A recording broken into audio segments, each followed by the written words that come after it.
Oke, bismillahirrahmanirrahim. Assalamualaikum warahmatullahi wabarakatuh, Bapak, Ibu. Salam warahmatullahi wabarakatuh. Tadi saya sambil menunggu, kita sebetulnya secara tidak langsung sudah kenalan gitu ya. Jadi, karena selama ini kita belum pernah ketemu dan ini adalah kuliah pertama dengan saya gitu, dan saya juga tidak banyak mengajarnya di mata kuliah, di S3 Lingkungan, jadi mungkin perlu kenalan dulu.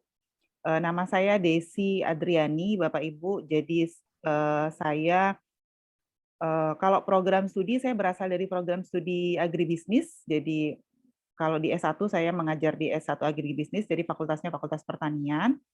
Saat ini saya, kebetulan diamanahi mengelola, sebagai KPS di S2 Magister Agribisnis. Jadi, kemudian kenapa saya, ikut mengajar di dalam mata kuliah, Pendudukan. kependudukan dan lingkungan.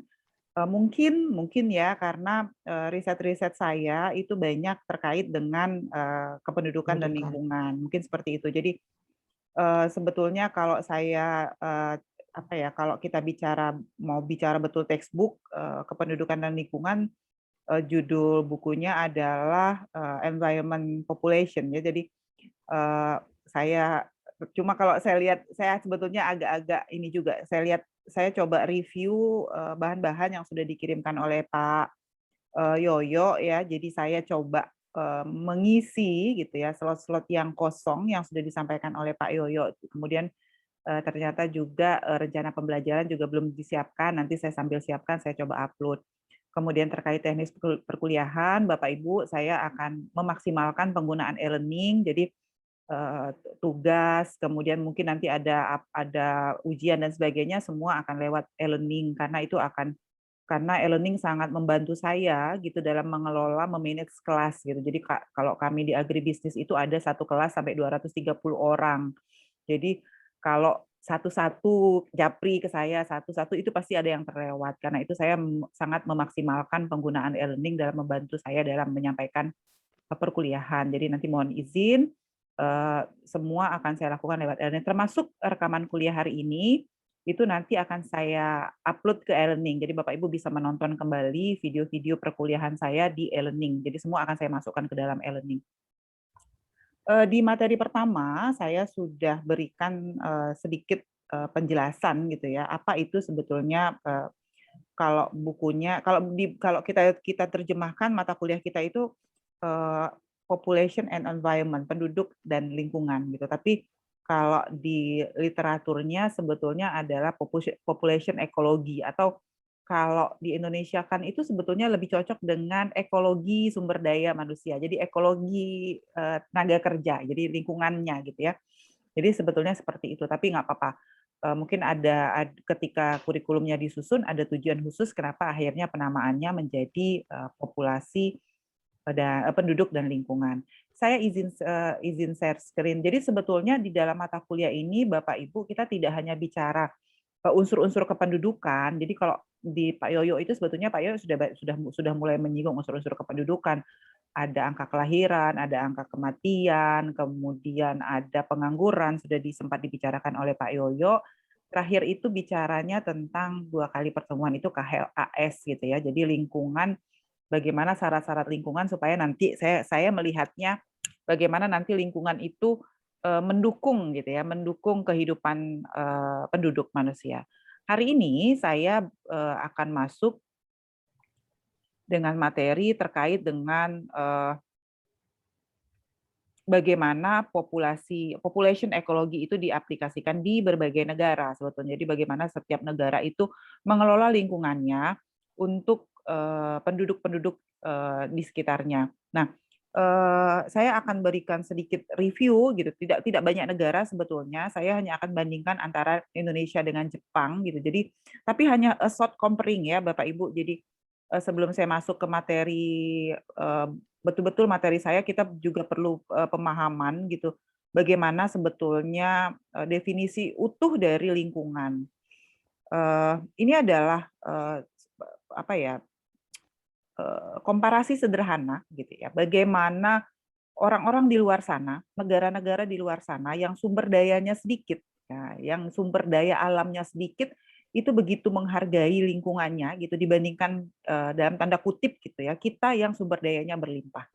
Jadi mungkin Bapak Ibu pernah lihat tanaman ini, waktu kecil pernah lihat tanaman ini yang dalamnya kayak markisa, Ya, ya itu kan pernah, Bu. tanaman liar ya Pak ya. Nah, apalagi kalau di Banyu Asin mungkin saya yakin masih banyak nih di ininya di apa di semak-semaknya itu. Ini juga makanan saya waktu kecil kalau pas main-main ke Lebak gitu tuh ada yang seperti ini. Ini kalau nggak tahu ya kalau di Banyu Asin disebut apa, kalau ini disebut seletupan gitu ya. Di Indonesia tuh belum ada yang membudidayakan, jadi kita nggak ada. Tapi ketika kita ini foto ini saya ambil, kebetulan dapat kesempatan training gitu ya ke Jepang, ke sebuah lembaga penelitian di Jepang, nama kotanya Tsukuba. Tsukuba itu kota khusus riset, dan saya kaget gitu ketika menemukan tanaman seletupan ini jadi rimbun seperti ini dan ternyata ini dalam proses sedang diteliti. Ya, jadi mereka mau meneliti kandungan ilmiahnya apa, ternyata mengandung antioksidan. Kalau dari hasil ketika saya tanya-tanya, kok sampai harus repot-repot gitu ya menanam itu? Oh, ternyata dia mengandung antioksidan. Jadi sudah dibudidayakan dan sudah diriset. Kalau di kita saya belum melihat gitu banyak ahli-ahli di kita yang meriset tentang tanaman-tanaman asli Indonesia. Sudah mulai tapi belum banyak. Izin Bu, boleh bertanya sedikit Bu? Ya, silakan Bu. Ya, silakan Bu. Maaf, kemarin pada saat pandemi yang COVID yang sedang marak, yang sedang tinggi, kayaknya tanaman ini malah dicari orang Bu sebagai obat. Apakah benar riset itu ada Bu? Oke, kalau di Jepang risetnya ada Ibu. Jadi mungkin, nah kekurangan Jepang ini satu Bu, ketika mereka publikasinya di negara Jepang pakai bahasa Jepang. Nah itu yang susahnya orang Jepang ini. Jadi ini sudah diriset Ibu. Jadi mereka sudah menyampaikan waktu itu sempat saya tanya, tapi cuma waktu itu saya nanyanya lisan gitu. Kenapa ditanam? Mereka bilang karena ternyata diduga mengandung antioksidan yang tinggi. Kalau di antioksidan kan berarti bagus tuh buat daya tahan tubuh kita. Jadi betul Bu, jadi di Jepang itu sudah ditanam, di kita tuh masih belum ada gitu. Jadi kenapa ya? Kenapa kita tuh kayak gitu? Mungkin karena dia berlimpah. Ya, karena di kita tuh sumber dayanya berlimpah, jadi kita tidak menganggap itu penting. Ini tidak hanya kalau di kita tuh Bu, tidak hanya berhenti pada seletupan saja, banyak sebetulnya tanaman-tanaman lokal yang sebetulnya punya fungsi sebagai obat dalam tanda kutip ya, punya fungsi sebagai obat, tetapi kita tidak budidayakan gitu. Kita belum teliti secara detail, itu di kita. Itu yang pertama. Ini yang kedua dari sisi transportasi lingkungan ya. Kalau di sana orang lebih memilih menggunakan transportasi umum. Jadi jalannya sepi, nggak macet gitu. Kalau seandainya ada macet, itu macet dikit aja itu polisinya udah sibuk banget gitu. Jadi kalau macet itu dianggap sebagai sebuah dalam tanda kutip keburukan untuk transportasi Jepang. Jadi jalannya tuh betul-betul lancar. Kalau di kita sebetulnya kalau di kita alhamdulillah pandemi sudah banyak mengurangi kemacetan Bapak Ibu. Oke, Mbak Tri, speakernya tolong. Oke, Bu Tri, oke. Nah, jadi kalau di kita kita lebih sering memilih menggunakan kendaraan pribadi daripada kendaraan umum karena dalam tanda kutip masih banyak yang harus diperbaiki dari transportasi umum kita ya. Ini lingkungan yang kedua. Ya, ini yang ketiga. Ini perkebunan nih. Yang sebelah kiri itu di Jepang, yang sebelah kanan tuh di Indonesia gitu. Kalau pergi ke perkebunan apel di Malang, itu ya bagus sih sudah terpelihara gitu. Tapi tidak seperti orang Jepang memelihara perkebunannya. Ini adalah buah apel. Ini pohon apel Bapak Ibu ya. Jadi saking sebegitu mereka menghargai sumber daya, itu jangan sampai apel-apelnya yang sedikit ini jatuh tuh sampai ditarik-tarik ke atas. Supaya dia nggak jatuh ke bawah gitu dahannya.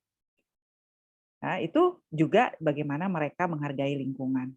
Ini pohon Bapak Ibu, kalau kita pergi, kan kalau sekarang di jalan-jalan kita tuh banyak ditanam pohon ya, supaya banyak O2-nya. Bedanya apa? Di kita itu pohon-pohonnya ya udah tumbuh-tumbuh gitu aja, paling juga disiram oleh dinas DKK gitu. Tapi kalau di sana itu pohon itu betul-betul dijaga, dirawat. Ini pohonnya itu dibungkus satu-satu gitu loh Bapak Ibu. Jadi dibungkus satu-satu. Awalnya saya juga bingung, ini kenapa ya pohon ini sampai harus di-treatment dibungkus satu-satu. Oh rupanya kalau di sana itu supaya kalau kalau musim dingin nggak kedinginan, kalau musim panas pohonnya nggak kepanasan gitu ya. Itu saking sebegitu besarnya mereka menghargai sumber daya alam mereka yang terbatas gitu. Kalau kita karena kita bisa Kalau di kita tuh kalau lagu Kus Plus itu apa tongkat batu dan tongkat kayu dan batu jadi tanaman gitu. Jadi tongkat kayu itu dilempar aja bisa hidup kalau di kita itu kan. Jadi banyak sumber daya sehingga kita cenderung tidak aware dengan hal-hal yang seperti itu dengan lingkungan kita. Ini cans, kaleng ya, kaleng minuman. Kalau di sana itu kaleng minumannya tuh rapi di tempat pembuangan sampah akhir ya, rapi betul gitu. Tersusun, kemudian ini yang sudah dipresnya rapi. Kalau di kita tuh masih belum sampai ke sana. Sudah mulai ada inisiasi ke arah sana. Jadi kalau pergi ke Bantar Gebang di Jakarta itu sudah mulai bagus, tetapi masih perlu banyak improving kalau di Bantar Gebang. Ini tempat sampahnya Bapak Ibu, ini tempat sampah di pemukiman umum. Di kita tuh sudah ada lah ya, kita pisahkan antara sampah kering, sampah organik, anorganik. Tapi kalau di sana itu sampah tuh bahkan sampai 4 gitu dipisahin. Jadi kalau botol air mineral itu tutup botolnya buangnya beda. Plastik yang penamaan yang di luarnya itu juga beda. Botolnya juga tempat membuangnya beda. Itu sampai 3 tempat hanya untuk membuang botol saja. Ya, jadi kemudian kalau ini tempat sampah ini sering kita temui nih ya di Indonesia tempat sampah umum lingkungan kita. Kalau di sana tuh semua sudah punya kesadaran gitu. Jadi kalau toh tidak punya tempat sampah, kemudian harus ditumpuk sambil nunggu dari dinas kebersihan mengambil, itu tetap dalam kondisi bersih, tetap dalam kondisi tertutup, tidak awur-awuran seperti di tempat kita. Ini lingkungan. Polusi karena di sana lebih banyak menggunakan kendaraan umum, tentu saja polusinya menjadi lebih rendah. Kalau di kita karena masih banyak menggunakan kendaraan pribadi, maka polusi relatif lebih tinggi. Ini adalah tempat sampah ya, jadi bagaimana mereka mengelola sampah. Ini di Bantar Gebang yang sebelah kanan saya ambil, yang sebelah kiri ini adalah tempat pengolahan sampah di Jepang. Bersih, ya, jadi kalau Bapak Ibu pernah ke Bantar Gebang, atau jangan ke Bantar Gebang deh, kalau di Palembang tuh di Sukawinatan situ kan ada tempat pengolahan sampah akhir. Itu kan aromanya nggak enak gitu. Kalau kita masuk ke tempat sampah di Jepang, itu sama sekali tidak tercium bau tidak enak. Jadi nggak ada bau tidak enak sama sekali, bersih, rapi, tidak ada lalat ya, kalau kata kita nggak ada lalat gitu. Tapi kalau di Bantar Gebang itu memang masih perlu banyak perbaikan karena dari sisi aroma penduduk sekitar saja sudah merasa nggak enak. Jadi sampah-sampah itu dimasukkan ke dalam apa ya, semacam bak yang luar biasa besar dan sangat dalam gitu sehingga aromanya tidak sempat keluar kalau di sana. Nah, ini penduduk Jepang. Nah, sekarang dari sisi penduduk, apa yang bisa kita ambil gitu? Kalau orang Indonesia itu kita harus mengakui gitu bahwa orang Indonesia itu ramah, sangat happy gitu ya. Terus sama orang juga tidak curigaan, itu orang Indonesia. Tapi kalau orang Jepang, kita jangan berharap orang Jepang itu bisa cepat dekat sama kita, cenderung individualis. Bahkan kalau di Jepang itu sekarang mereka saking individualisnya angka pernikahan juga sudah menurun. Jadi kalangan-kalangan muda itu lebih banyak memilih untuk tidak menikah karena menikah itu dianggap membebani gitu ya. Kalau di kita kan tidak. Jadi kalau orang kita tuh ternyata memang orang Indonesia tuh a happy people gitu. Jadi kita tuh sangat happy, ramah sama orang. Itu orang Indonesia. Sampai sini ada yang mau ditanyakan? Short review-nya, silahkan Bapak Ibu. Bu, Ada? Ya, silakan Bu, Pak Maulana. dari yang Ibu sampaikan tadi, pada prinsipnya itu masalah kebiasaan atau karakter masyarakatnya sendiri. Betul. Terutama kayak kita di Indonesia mungkin kan karakter dan kebiasaannya ya memang kayak gitu loh Bu. Untuk merubah suatu mindset itu memang perlu tidak bisa dilakukan secepat mungkin atau seperti itu Bu. Dan juga mempengaruhi mungkin daerah kita yang terpisah-pisah Bu. Jadi untuk melakukan sosialisasi ataupun edukasi itu sangat-sangat memang membutuhkan orang-orang yang mengerti akan hal ini Bu. Jadi memang keterbatasan juga SDA juga seperti itu, SDM-nya Bu.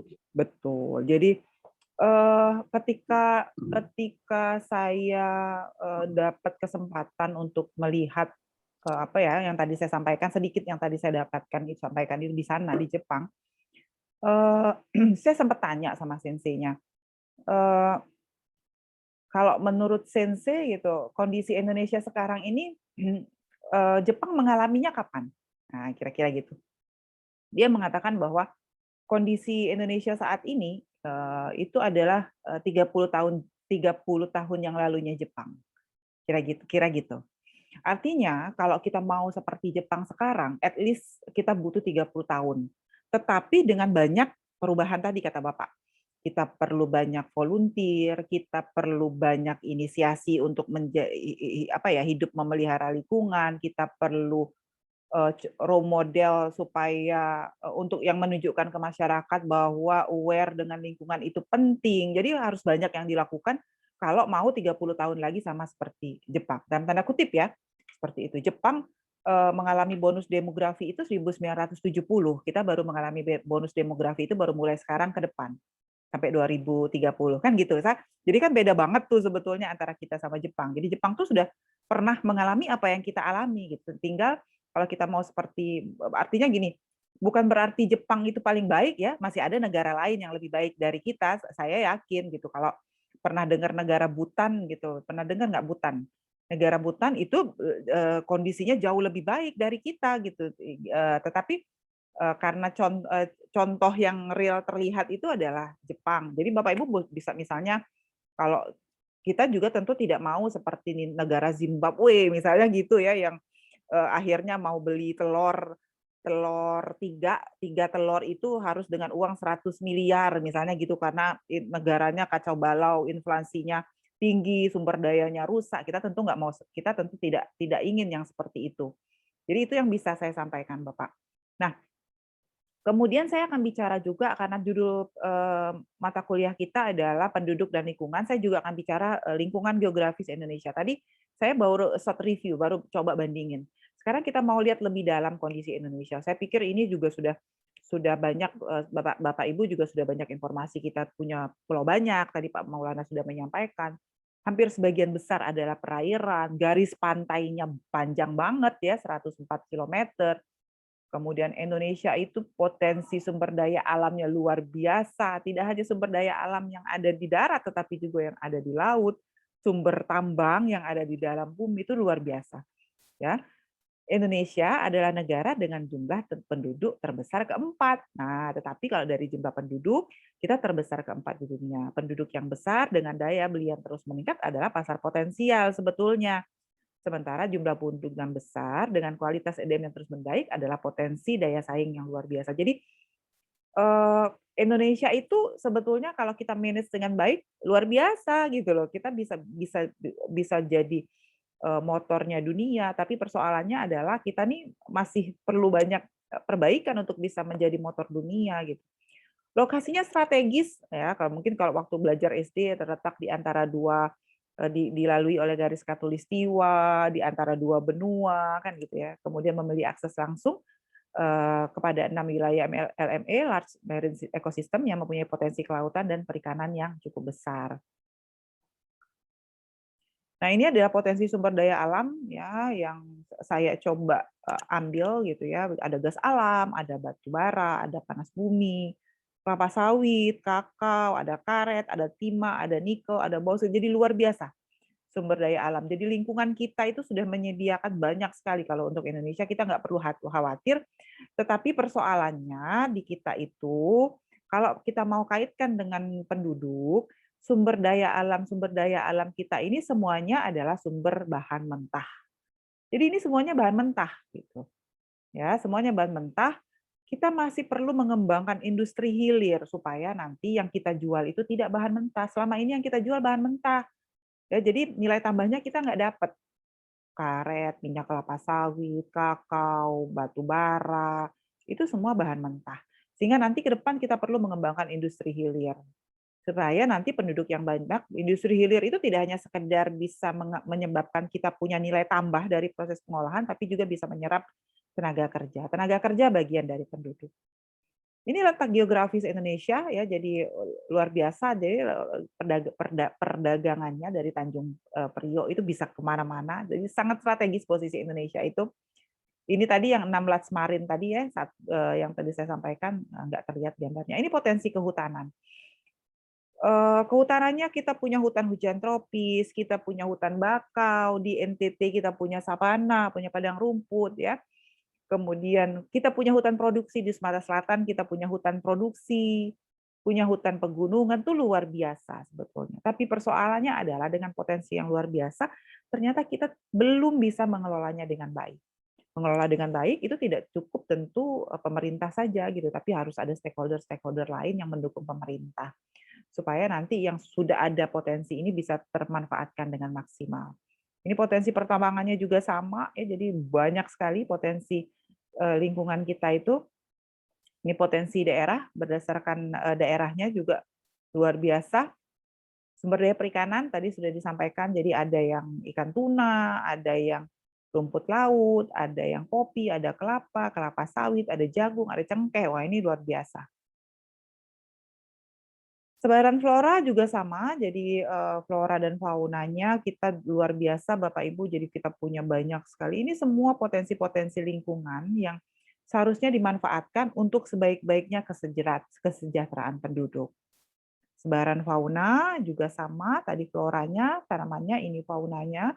Jadi banyak sekali fauna, walaupun sebetulnya kita mengakui dari kebakaran hutan dan lahan yang terjadi tahun 2005, dalam 2015 itu betul-betul mengakibatkan adanya pengurangan keragaman flora dan fauna. Jadi kebakaran hutan, banjir dan sebagainya itu menyebabkan adanya pengurangan keragaman. Jadi menurun ininya jenis-jenis flora dan faunanya. Nah, sekarang sumber daya yang banyak tadi gitu ya. Itu kan harusnya kita pakai untuk manusia, untuk kita. Makanya saya bilang tadi sebetulnya kalau Indonesia bahasa sisi keilmuannya yang tepat itu adalah ekologi sumber daya manusia, gitu. Itu ada kalau buku ini teksturnya. Jadi kita tuh bicara ekologi sumber daya manusia, penduduk dan lingkungan. Kalau dulu kita menggunakan sumber daya alam itu ambil aja Bapak Ibu, ya nggak? Ngambil, pokoknya ngambil aja, nggak punya hutan di Kalimantan tuh diambil, dijual gitu. Karena tidak ada hak kepemilikan di sana.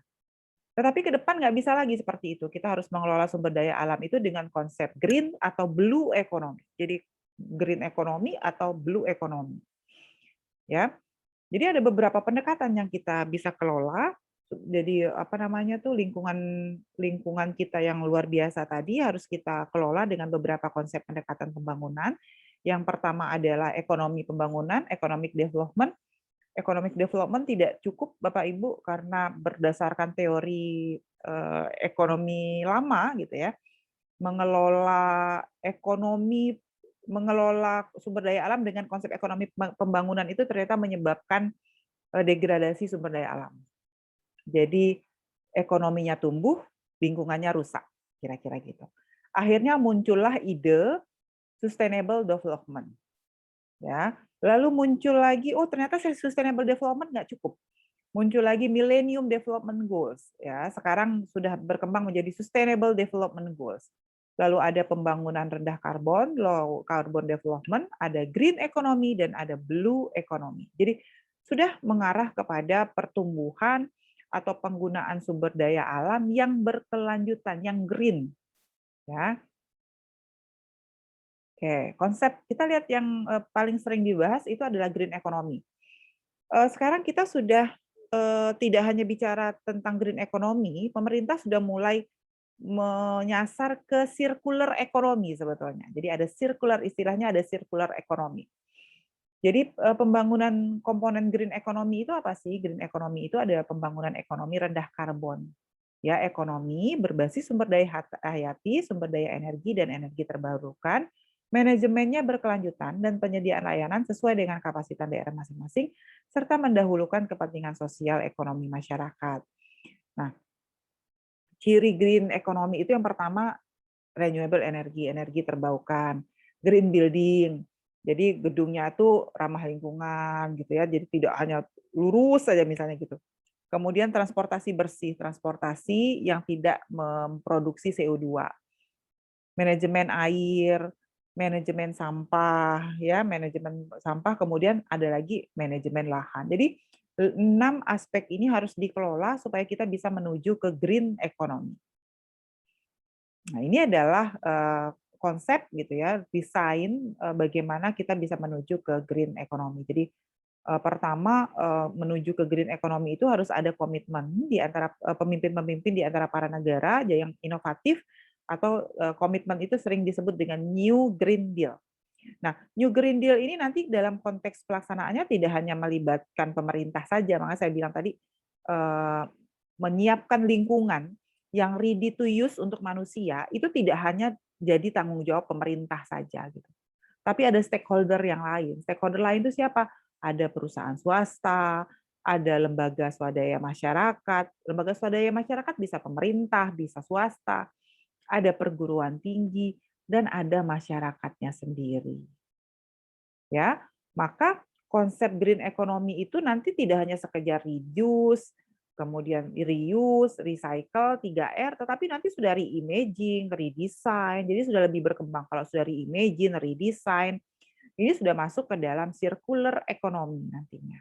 Nah, pemerintah Indonesia sendiri apa yang dilakukan dalam konteks green economy gitu? Pemerintah Indonesia sudah menyiapkan, ini ada Bu Evi ya, Bu Evi masuk nggak sekarang? Sudah masuk belum? Atau masih 3 yang hadir? Oh masih 3 ya? Kalau Bu Evi itu mungkin kalau di Bapeda, Mbak ini juga ya, Mbak EN tadi juga di Bapeda ya Mbak ya? Kalau di Bapeda kan sudah pernah menyusun rencana aksi perubahan iklim ya. Oh iya PU ya. Rencana aksi perubahan iklim kalau di zamannya itu ada Propur, Projob, Progrowth, and Pro Environment. Nah, untuk menuju mungkin di ini Bu, Dinas Lingkungan Hidup kali Bu, atau Bapeda mungkin. Iya, Bapeda yang menyusun rencana aksi nasional untuk perubahan iklim menuju ke green economy itu Bapeda. Lalu nanti ada program-program adaptasi dan mitigasi. Nah, program-program adaptasi dan mitigasi inilah nanti yang akan mendorong kita menuju ke green economy. Jadi menyiapkan lingkungan yang green, yang memenuhi kebutuhan manusia di masa sekarang, tapi tidak mengurangi hak-hak generasi yang akan datang untuk bisa menikmati sumber daya alam. Ya, konsepnya begitu. Lalu ada berkembang lagi setelah green, ada blue economy. Blue economy ini pertama kali diperkenalkan, ini saya ambil dari buku ini Blue Economy-nya Gunter Pauli.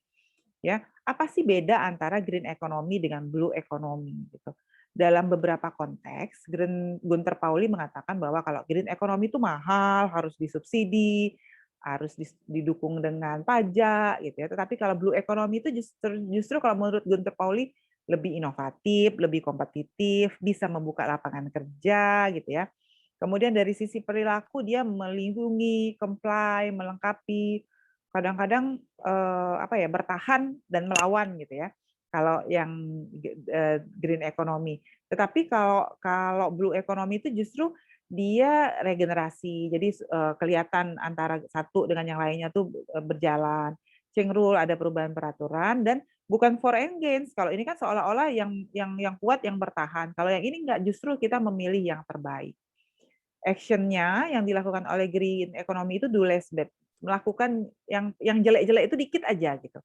Tetapi kalau blue economy itu justru fokus pada hal-hal yang baik, lakukan yang hal baik lebih banyak. Kemudian siapa yang melakukan? Kalau di green economy itu dilakukan secara global dan biasanya sifatnya korporasi, perusahaan. Tetapi kalau blue economy biasanya diawali oleh masyarakat lokal dan sifatnya entrepreneur. Jadi dia usaha-usaha kecil, menengah, kira-kira gitu. Kalau ini korporasi, perusahaan-perusahaan besar, usaha-usaha besar. Kemudian esensi dari blue economy, contohnya ya, kalau kita mau menerapkan konsepnya Gunter Pauli mengenai blue economy, itu bekerja sesuai dengan apa yang disediakan oleh alam dengan efisien, tidak mengurangi, tapi justru dia akan memperkaya sumber daya alam. Jadi dari langkah menjadi berlimpah, itu konsep blue economy. Cara kerja ekosistem dijadikan model blue economy, yaitu seperti air mengalir dari gunung membawa nutrien dan energi untuk memenuhi kebutuhan dasar kehidupan seluruh komponen ekosistem. Limbah dari sesuatu menjadi makanan bagi yang lain, limbah dari satu proses menjadi bahan baku energi, jadi dia diolah. Oke, ini prinsip-prinsip blue economy. Yang pertama adalah efisiensi sumber daya alam, kemudian zero waste, nggak ada sampah. Ya, kalau zero waste itu sebetulnya nanti blue economy ini akan relate atau berkoneksi dengan circular economy. Lalu social inclusiveness itu maksudnya semua orang yang ada di satu wilayah itu ikut terlibat. Jadi melibatkan semua aspek sosial. Jadi tidak ada yang tidak ikut kalau social inclusiveness itu. Kemudian cycle system of production. Cycle system production-nya adalah endless generation to generation. Jadi dari satu dia berlanjut tadi regenerate ya di depan tadi disampaikan, dia berlanjut dari satu generasi ke generasi yang lain. Kemudian produksi yang seimbang, jadi seimbang antara produksi dan konsumsi. Lalu prinsip yang terakhir adalah inovasi dan adaptasi. Tujuannya apa? Tujuannya supaya continuous, jadi penggunaan sumber daya alamnya itu bisa berkelanjutan. Nah, ini adalah potensi sumber daya alam Indonesia. Jadi dari sampah saja gitu ya. Kalau kita bicara lingkungan dari sampah saja kita bisa buat banyak hal gitu ya. Misalnya bisa jadi humus, bisa jadi kompos, bisa kalau di Bantar Gebang sampahnya sudah bisa jadi listrik, di Sukawinatan juga sudah diarahkan ke sana ya. Sudah ada sanitary landfill-nya, dari sanitary landfill nanti ada insenerator, dari insenerator ini nanti ada yang jadi listrik, ada yang jadi semen, ada yang batako dan sebagainya. Jadi sampahnya diolah kembali. Ya. Tapi yang kita pakai ini pemilahan sumber-sumber sampah ini belum bicara tentang aspek circular economy. Jadi sekarang tuh sebetulnya orang sudah bicara circular. Dia baru green economy. Kalau circular economy itu sudah nggak ada sampah. Kalau ini kan masih ada nih, masih ada sampah B3, masih ada. Jadi masih ada sisaan, masih ada lumpur, metana itu masih diproduksinya. Kalau dengan circular economy itu sama sekali tidak ada sampah. Gitu. Jadi semuanya tuh masuk diolah. Itu dengan circular economy. Nah, ini misalnya hasil laut. Jadi kalau kita bicara lingkungan kita yang ada di laut, ya perikanan, itu luar biasa gitu yang bisa kita buat. Tidak hanya sekedar makanan, tetapi juga bisa bikin sesuatu yang sifatnya misalnya nih bisa jadi pengawet kayu, bisa jadi kosmetik, kulit udang itu bisa jadi kosmetik, kemudian kulit udang itu bisa jadi pengawet gitu. Jadi banyak yang bisa kita buat, yang bisa kita olah. Ini kalau ikan segar dari dagingnya, kalau dagingnya orang Palembang nggak usah ditanya lagi kalau daging ikan segar gitu kan mau diapain sudah langsung tahu kalau orang Palembang. Tapi hatinya, siripnya, kepalanya, silasenya, kulitnya, tulangnya itu semua sebetulnya bisa dimanfaatkan. Dan ini kita belum fokus pada hal-hal yang seperti ini. Padahal ini penting untuk memenuhi kebutuhan kita. Patin, nah ini industrialisasi patin model blue economy itu patin itu kita sudah biasa kalau orang Palembang lihat ikan patin. Semua bagian ikan patin itu bisa dipakai dari kepala, daging, tulang, insang itu bisa dipakai, kulit, ya minyak ikannya bisa dipakai semua. Asal bisa diolah. Kemudian kelapa sawit juga sama. Kalau kita bicara perkebunan kelapa sawit, kalau mau sekarang kan banyak petani kelapa sawit itu yang petani rakyat sama kayak karet gitu. Nah, petani karet rakyat ini perlu dikasih pengetahuan gitu supaya nanti kelapa sawit yang dihasilkan itu jangan jual TBS, jualnya minimal CPO kalau petani misalnya. Jadi dikasih pengetahuan nih bagaimana caranya dia bisa mengubah kelapa sawit jadi CPO. Belum lagi kalau nanti di sini ada Sumsel itu sekarang luas kelapa sawitnya kedua di Indonesia gitu. Tetapi pabrik-pabrik pengolahan kelapa sawitnya belum banyak di kita. Yang paling banyak itu baru ngolah dari TBS jadi CPO. Nah, dari CPO menjadi minyak goreng, dari CPO menjadi berbagai produk turunan seperti yang ada di sini, itu masih belum ada di Sumsel. Karet juga sama ya. Jadi ketika kemarin harga karet rendah, harga sawit turun gitu ya, menarik. Ketika ini terutama di Banyu Asin nih Bu En. Jadi petani itu ternyata logis. Jadi petani itu logis. Ketika harga padi rendah, mereka konversi padinya jadi sawit atau karet. Nah, beberapa tahun kemarin kan harga sawit sama karet rendah juga kan, turun ya. Itu mereka kembali lagi konversi menjadi padi. Jadi betapa petani itu sangat rasional gitu. Nah, turun terus Bu, ini enggak Iya, susah iya. naiknya malah sekarang. Nah, jadi akhirnya kalau di kami ya Ibu, selama ini kan petani karet itu ya jual getah. Nah, kita sedang kembangin tapi di Muba Bu, kembanginnya bukan di Banyu Asin. Jadi di MUBA itu kita ada daerah binaan, kalau dari program studi agribisnis S1, itu petaninya diajarin bikin karet gelang.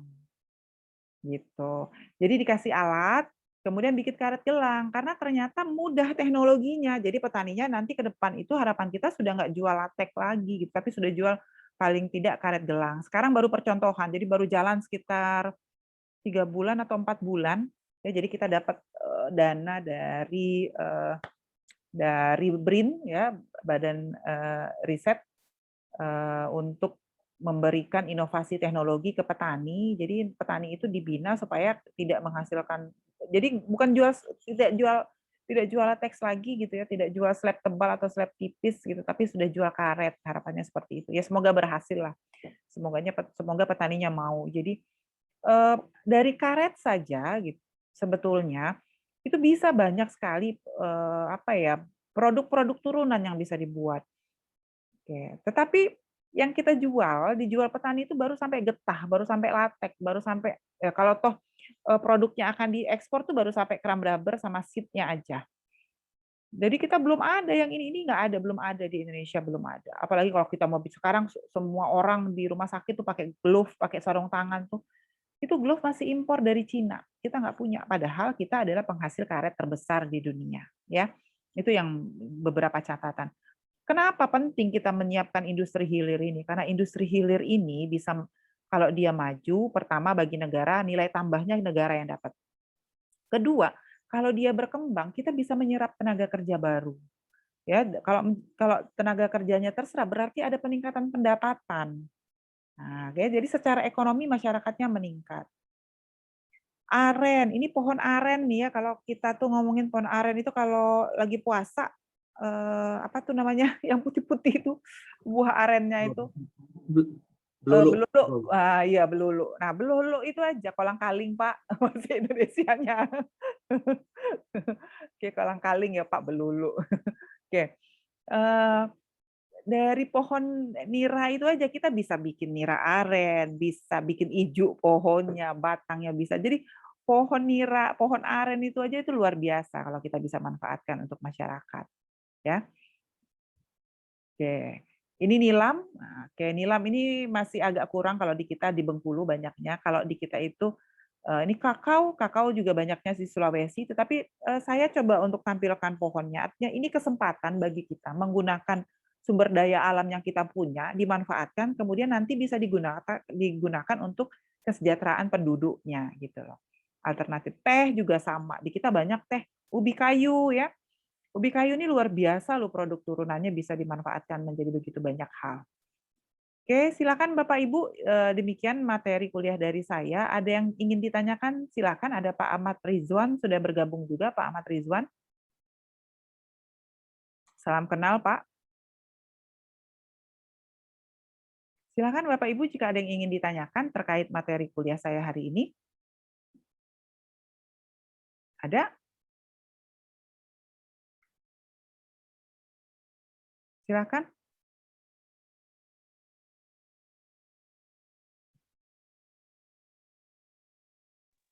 Ada yang mau disampaikan? Ya, silakan Pak Maulana. Ya, silakan Pak Maulana. Tadi kan Ibu jelasin pertama, Ibu kan dari segi agrobisnis mungkin Bu ya, atau pertanian Bu ya? Iya, betul. Ya, Bu izin bertanya Bu terkait mungkin ini masih ada hubungannya dengan ini. Ini kan terkait masalah adanya kerusakan lingkungan seperti itu Bu, yang dipengaruhi oleh tutupan lahan seperti itu yang mengakibatkan sektor pertanian itu terganggu. Contohnya seperti misalnya kegiatan penimbunan seperti itu, otomatis kan sektor sawah, perkebunan, misalnya sawah ini Bu, otomatis kan berkurangnya lahan sawah seperti itu. Nah, dari segi itu Bu, untuk menghitung atau untuk mencari suatu tingkatan nilai dari sektor pertanian tersebut itu seperti apa Bu? Oke, bagus Pak, pertanyaannya bagus banget. Tapi itu bisa 1 semester belajarnya. Jadi nama mata kuliahnya adalah valuasi ekonomi. Jadi bagaimana kita menilai, tapi itu bisa dinilai, Pak. Jadi itu bisa dinilai. Jadi Bapak jangan khawatir, artinya plasma nutfanya itu rusaknya berapa banyak gitu ya. Itu bisa kita nilai. Jadi bisa dihitung gitu. Ada metodenya, pakai evaluasi ekonomi. Nanti di dalam evaluasi ekonomi itu ada berapa banyak, ada metode metode replacement cost, ada metode kontingensi, ada berbagai metode untuk menilai sumber daya alam tadi gitu. Jadi misalnya nih CO2 yang misalnya ada kawasan hutan, kita mau hitung kira-kira nilai CO2 yang sekarang kan ada istilahnya carbon trading ya kan ada carbon trading. Kita mau hitung CO2 yang dihasilkan oleh hutan kita itu berapa, itu bisa dinilai. Jadi ada metodenya, pakai evaluasi ekonomi, pakai benefit cost analysis ya, jadi bisa dihitung, Pak. Ada. Kalau nanti efeknya kemana, Pak? Kalau Bapak bisa memahami evaluasi ekonomi lebih jauh, nanti Bapak bisa menghitung misalnya nih, selama ini kita PDRB-nya PDRB coklat. PDRB coklat itu PDRB yang berdasarkan produksi dari berbagai sektor. Nanti kita bisa hitung green PDRB-nya. Jadi misalnya PDRB coklat itu dikurangi dengan kerusakan sumber daya alam, dengan nilai kerusakan sumber daya alam akan dapat green PDRB. Sampai ke sana. Bisa itu, bisa dihitung, Pak. Biasanya kan misalnya panennya per tahun sekian ton. Jadi dengan adanya tutupan lahan itu akibat dengan kerusakan lingkungan jadi berkurang sekian itu. Seperti itu, Bu ya. Iya, jadi bisa misalnya nih tutupan, gimana ya saya jelasinnya, tutupan selama ini kan dia kan nggak usah gitu, kita bicaranya kayak gambut saja gitu ya. Gambut itu nilai ekonominya kita lihat dari CO2 yang dihasilkan berapa misalnya, atau tanamannya, harga dari kayu yang ada di atasnya berapa. Nanti kalau misalnya gambutnya sudah dibuka, diganti dengan padi, maka nilai ekonominya menjadi nilai ekonomi padi, seperti itu, Pak. Nilai ekonomi padi akhirnya berkurang nilai gambutnya. Nah, tinggal nanti kita kurangi. Kita lihat mana yang lebih menguntungkan, tetap membiarkannya sebagai gambut dalam konteks artinya masih ada hitungan O2, nilai ekonomi O2-nya, nilai plasma nutfanya, atau dibuka jadi lahan pertanian. Itu ada perhitungannya sebetulnya. Ibu, makasih, Bu. Iya. Ada lagi Bapak Ibu yang ingin bertanya? Silakan. Kita diskusi aja, kalau ini sudah tinggal materi saya sudah selesai. Ada yang mau tanya silakan, enggak apa-apa Bapak Ibu. Video.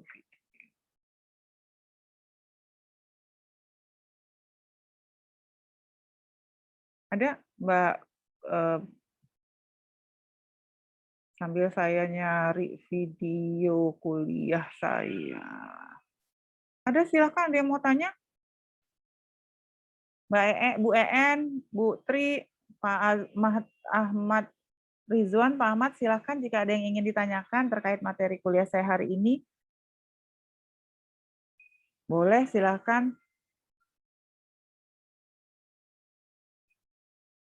Nggak ada? Tuh.